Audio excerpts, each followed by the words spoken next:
Selamat datang di channel saya Jurnal Dedi.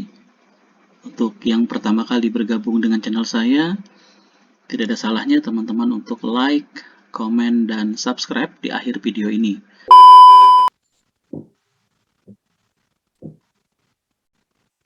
Banjir di Kota Samarinda memang terjadi pada titik-titik yang sudah kita teliti pula, bahwa titik-titik banjir ini oleh karena yang pertama adalah yang paling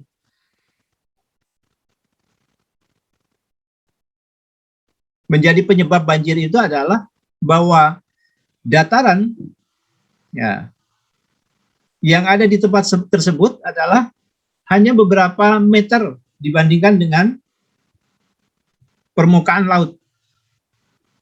Ya, kalau kita ambilkan contoh, ketika air laut pasang kemudian mengalami intrusi ke Sungai Mahakam, ya, masuk ke Karang Mumus, maka nantinya itu menjadi penghambat. Ketika terjadi hujan, menjadi penghambat, air itu akan turun dari masyarakat, dari tempat-tempat yang sudah menjadi mengalirnya air. Didukung oleh potensi hujan yang tinggi, maka karakteristik sebenarnya dari Kota Samarinda ini adalah ketika terjadi hujan di kawasan utara, maka Waduk Penanga itu akan menjadi tumpah ruah airnya, ya. Jadi kalau ada istilah sekarang itu, selalu ketika terjadi banjir itu orang bertanya, Pak, Waduk Penanga dibuka ya Pak?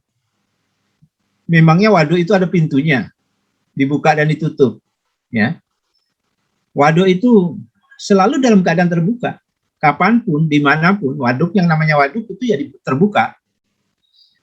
Ketika kemudian air penampung waduk itu airnya sangat banyak, maka terjadilah limpasan air, namanya limpasan air, artinya air itu meluap begitu rupa, sehingga kemudian ketika meluap begitu rupa, debit air yang turun, ya, ke masyarakat, ke parit-parit, ke kanal-kanal, ya, cukup banyak, maka pasti kemudian kanal-kanal atau parit-parit itu, drainase itu tidak cukup bisa menampung debit air yang begitu banyaknya, sehingga dia akan tumpah ruah ke jalanan, bahkan ke pemukiman masyarakat, ya. Itulah maka disebut banjir, ya. Kita tidak sedang membicarakan banjir di sini, akan tetapi bagaimana kemudian Anda semua menjadi orang-orang yang kemudian ketika potensi-potensi bencana itu, ya, boleh jadi ada di sekitar kita, maka Anda harus memiliki ketangguhan. Ya, Anda semua harus memiliki ketangguhan. Bagaimana Anda memiliki ketangguhan? Yang pertama yang harus dilakukan adalah Anda harus mengetahui potensi bencana yang ada di sekitar Anda. Ya, kalau tidak mengetahui, maka pasti tidak akan ada, tidak akan bisa kemudian Anda itu mengatasinya. Ya, contoh, misalkan ada seorang dari kalian itu yang pakai sepeda motor. Ketika kemudian tidak mengetahui seluk-beluk sepeda motor, hanya dipakai saja, padahal ternyata sepeda motor itu, ya, ada potensi bahaya. Yang pemakai sebelumnya mengetahui bahwa motor ini seringkali remnya blong. Nah, ya kan? Suatu saat ketika Anda itu, ya, hanya memakai saja, maka suatu ketika remnya itu akan blong. Ketika remnya blong, maka Anda tidak tahu cara mengatasinya seperti apa dan seterusnya. Sehingga akan terjadi kecelakaan dan bisa jadi merenggut maut dan sebagainya. Ya, kenali dulu potensi bencana yang ada di sekitar Anda. Ya, potensi bencananya harus dikenali dulu. apakah banjir, apakah longsor, ya, dan seterusnya. Kemudian ketika sudah bisa mengenali potensi bencana yang ada, maka kemudian kalian harus tahu cara mengatasinya, ya, cara mengantisipasinya. Jadi istilah kerennya itu adalah kalian harus mampu memitigasi. Bagaimana kemudian melakukan pencegahan terhadap, ya, upaya-upaya pencegahan terhadap bencana yang mungkin terjadi. Contoh, misalkan yang di daerah banjir, maka orang-orang akan membuat fondasi rumahnya lebih tinggi dari banjir yang paling tinggi di situ. Kalau banjirnya 1 meter, maka fondasi rumahnya harus 1,5 meter. Ya, kemudian juga masyarakat di situ, ya, membuat, ya, rumah itu bertingkat. Itu artinya mereka sudah memitigasi, ya, melakukan pendeteksian dini terhadap bencana yang ada, kemudian sehingga kemudian dia bisa melakukan pencegahan, ya, dengan sebaik-baiknya. Kemudian melakukan penanganan secara serius. Artinya tidak dibiarkan bencana itu terus-menerus mengintai kita, melainkan bagaimana kemudian ada upaya untuk melakukan pengurangan terhadap bencana itu. Contoh misalkan, boleh jadi kalau banjir, ini hal banjir yang paling mudah dilihat, ya, karena di Samarinda sering banjir. Ketika banjir, maka masyarakat itu lihat dulu drainasenya. Boleh jadi ada sumbatan drainase. Maka kerja baktilah untuk menangani drainase yang ada. Boleh jadi tidak ada drainasenya, maka kemudian buatlah drainase. Boleh jadi juga serapan air juga sudah tidak ada, maka dibuatlah, ya, kolam-kolam retensi untuk melakukan serapan air dan seterusnya. Jadi harus penanganan serius ini harus dilakukan sehingga masyarakat sudah menciptakan ketangguhan. Ya. Sekarang ketika Anda semua berada di kampus, maka potensi di kampus itu boleh jadi yang pertama adalah karena kampusnya tinggi tempatnya, boleh jadi longsor. Ya. Boleh jadi ada potensi longsor. Boleh jadi endemi. Ya, endemi. Yang sekarang pandemi sudah ada, kemudian makanya kemudian pembelajaran, ya, dilakukan secara daring. Seperti sekarang ini kita secara online, ya, secara online. Jadi kita lakukan secara online. Dan kemudian, ya, sebentar saya terima telepon dulu, ya.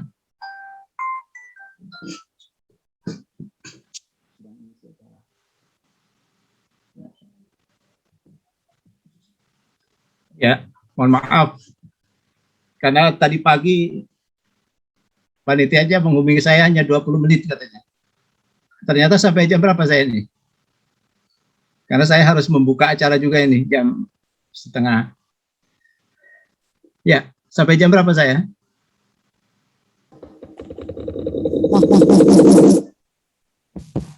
Mohon maaf Bapak Muhammadin, waktunya memang pas untuk tersisa 15 menit, sehingga waktu yang kita gunakan 15 menit ini semaksimal kita menjaring pertanyaan dari Baik. Saya kira untuk bertanya langsung saja mahasiswa untuk melambaikan tangan, sehingga nanti panitia akan menentukan siapa yang akan bertanya, dan mohon kesediaan Bapak untuk menjawab pertanyaan dari mahasiswa. Silakan.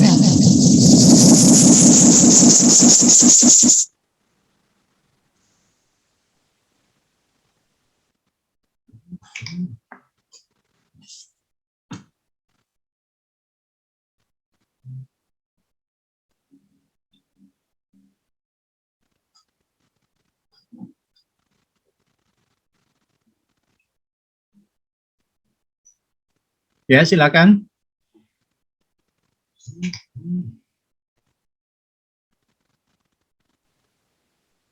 Suara.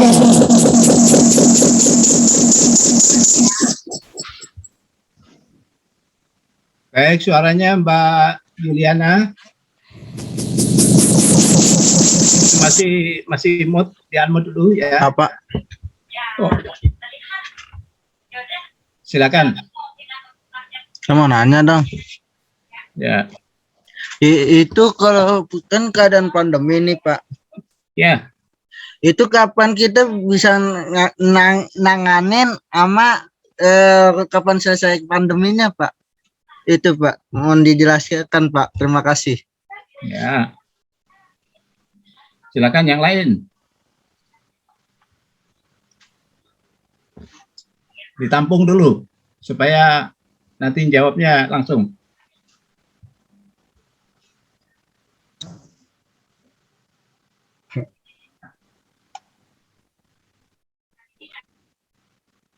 Baik Bapak, ini dari penanya dari pendidikan ekonomi. Asma ingin bertanya, bagaimana tindakan utama dari Badan Penanggulangan Bencana dalam menanggapi bencana alam yang tidak diketahui akan tanda-tanda terjadinya bencana? Silakan Bapak. Ya.